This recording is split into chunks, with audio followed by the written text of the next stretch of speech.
Well, you can tell here Kristen's fixing some fences here. Why are you fixing fences for, Kristen? Because we like to keep good neighbors. But why is that? Is it because some animals keep escaping on us? Yeah, Piper the cow is a little hard on fences and she's finding all the weak spots. Yeah. And you can tell like this fence post here.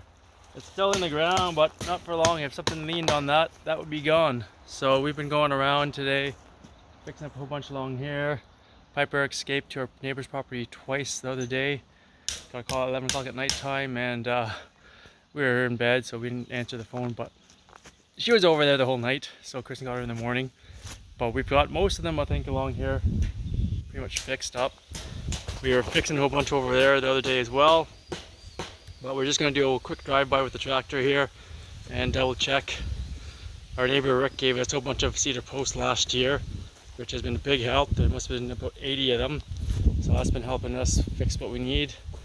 We got the auger out. It's a little dull, but it's working all right. And we're getting it done.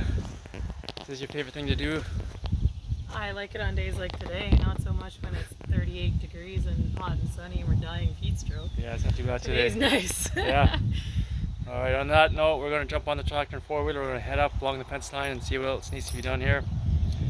And it's been 3 days of scrambling, getting things done.